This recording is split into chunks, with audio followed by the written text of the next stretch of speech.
com reformas. E quando você olha para o caso Lula, primeiro no triplex, reformas de mais de R$ 1 milhão, R$ 2 milhões e 200 mil entre reformas, obras, acréscimo, melhoria do imóvel. Depois você teve o sítio, R$ 1 milhão. E depois teve uma terceira acusação, que talvez fosse a mais escancarada de todas, que não deu tempo de ser julgada, porque o Supremo anulou antes, que era dinheiro saindo da Odebrecht, indo para o Instituto Lula, e dali indo para comprar o apartamento do lado de onde ele morava, em São Bernardo do Campo. O que aconteceu com esse processo? Esse processo ele foi derrubado antes de ser julgado por conta da decisão do Supremo. Quando Não veio a tem decisão jeito do de ser Supremo, retomado? esses processos não têm jeito de ser retomados, porque quando a decisão do Supremo anula tudo, inclusive as buscas e apreensões, impede que você use os documentos que você apreendeu e não tem como reconstituir aqueles documentos. Você não vai devolver para o réu e conseguir lá apreender de novo. Então, acabam esses processos. E esse terceiro processo envolvia o dinheiro que saía do Odebrecht e ia parar no apartamento do lado de onde ele vivia, em São Bernardo do Campo. Ele quebrou a parede e passou a ocupar o apartamento. E nesses imóveis ali estavam envolvidos coisa de 12,4 milhões. Se você somar esses benefícios pessoais e atualizar, o valor dá de 30 milhões de reais. 30 milhões de reais em benefícios pessoais. Fora o fato de que ele foi condenado por corrupção no esquema maior da Petrobras. De novo, o processo foi anulado pelo Supremo Tribunal Federal, do mesmo modo como o nosso sistema de justiça garantiu a impunidade dos grandes escândalos de corrupção ao longo da história. Mas as provas do estão lá. Eduardo Cunha também. O Eduardo Cunha recebeu, no processo dele, tem US$ 1 milhão e 500 mil dólares, que ele recebeu numa conta da Suíça e que veio de um contrato da Petrobras. Ele está Ele preso, cumpriu, não tá? Não, ficou 4 anos preso e depois houve uma anulação da mesma maneira que do Lula. Então eu até digo assim, ó, Não rola nenhuma tornozeleira, nada. o Lula é tão inocente como o Eduardo Cunha. Agora, o que ele falou é importante, que as pessoas têm que entender o seguinte, não é só o benefício material direto. Você tem uma corrupção vinculada a um esquema de poder. E o centro beneficiário disso, e quando isso aconteceu? Durante os governos do ex-presidente Lula. E você vê os principais auxiliares dele. José Dirceu foi condenado no Mensalão. Foi condenado depois também no Petrolão.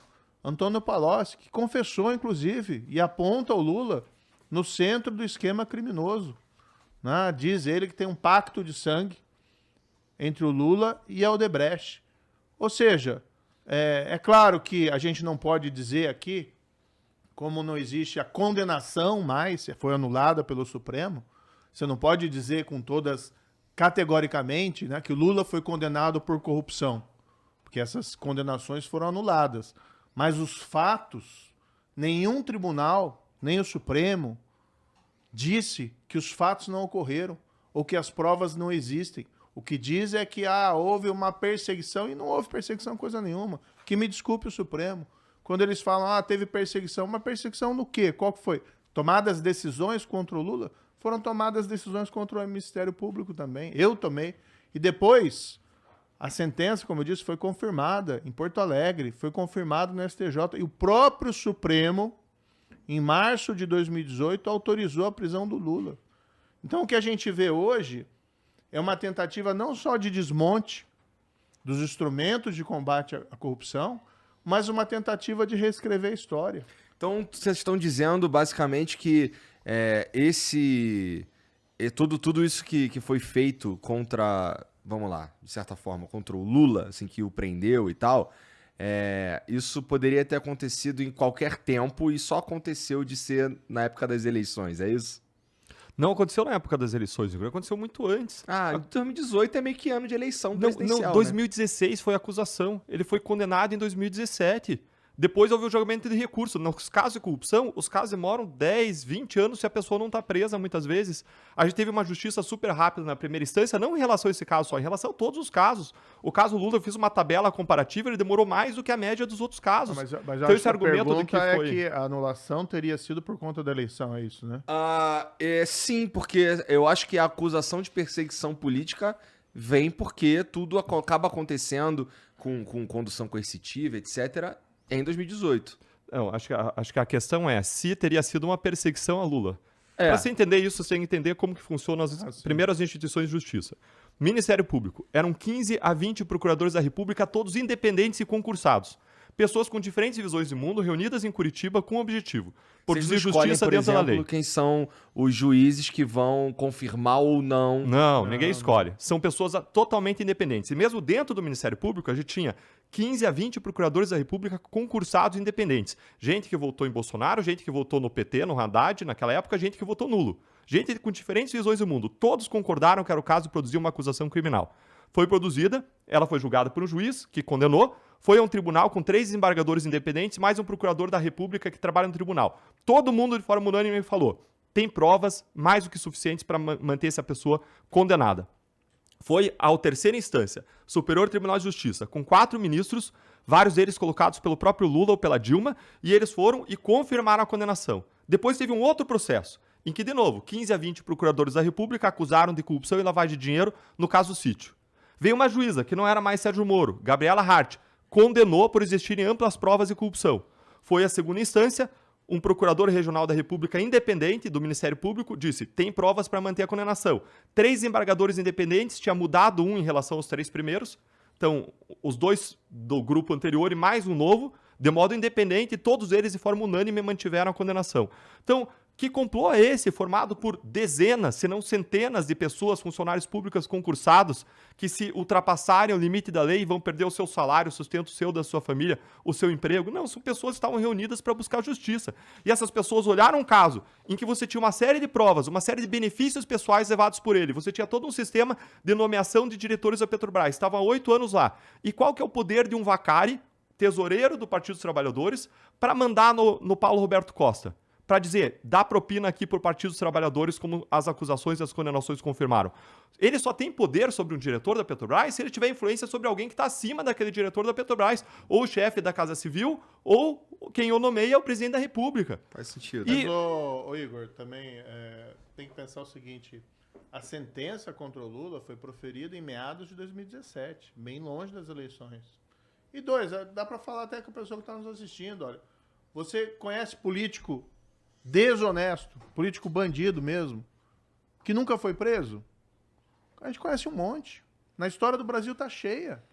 Agora, o fato da pessoa não ter sido condenada pelo nosso sistema de justiça, ou ter sido condenada e depois anulada por questões formais, não significa necessariamente que a pessoa é honesta.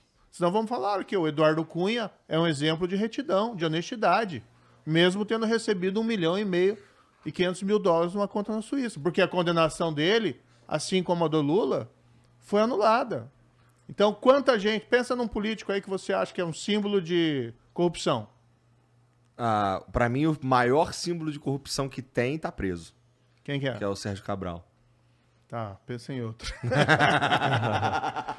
Esse é o que condenei também, viu? Eu proferi a sentença. Teve o Marcelo Bretas, lá do Rio, que também proferiu sentença, mas esse foi um dos presos na Lava Jato. Aí ninguém disse que perseguido ou coisa parecida. Né? Esse é um dos que permanecem presos. Agora, tem vários políticos. Por exemplo, vamos falar de um que já morreu, O que então. aconteceu com o Gedel Lima?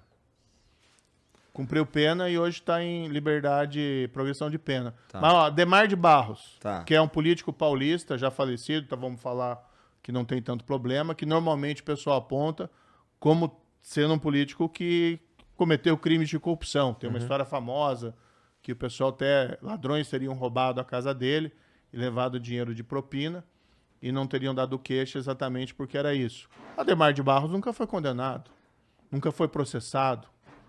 Agora, não significa que ele é honesto. Aí, tô contando aqui as histórias que eu ouvi, tá? Fundador do slogan Rouba Mais Faz, né? Que depois foi pego por outro político que dizem que até isso ele roubou. Caralho. Aí é sinistro. Mas olha só, Igor, não foi só ele que foi condenado em 2016, acusado em 2016, 2017. O Lula era um dos 500 acusados na Lava Jato. Um dos mais de 170 condenados. E quando você olha para as pessoas ao redor dele, olha as pessoas ao redor dele. Presidente da Petrobras e do Banco do Brasil do governo do PT, preso. Presidente da Eletronuclear do governo do PT, preso. Presidente da Petros, aqui dá para pedir gol no Fantástico, 4 presidentes da Petro, do governo Lula e Dilma, presos. Presidente da Valec do Lula, preso. 4 diretores da Petrobras, presos. Todos indicados por ele. Armando Trípode, chefe do gabinete da presidência da Petrobras, preso. Fundo da Caixa e do BNDES, o presidente preso. 3 tesoureiros do PT presos. Dirigente petista responsável pelo marketing das campanhas eleitorais do partido, Valdemir Garreta, preso. Líder do governo do PT na Câmara, preso. Líder do governo do PT no Senado, preso. Ministro-chefe da Casa Civil do governo Lula, preso.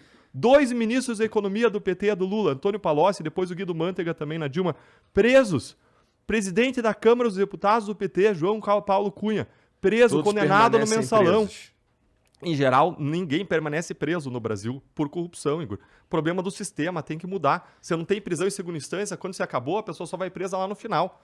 Raramente ela vai ficar presa no meio do processo. O único preso, eu acredito que segue preso na Lava Jato, é Sérgio Cabral. Não, Isso... teve alguns que cumpriram pena e saíram. Então, por exemplo, o próprio Eduardo Cunha, embora teve a condenação anulada, ele ficou 4 anos preso.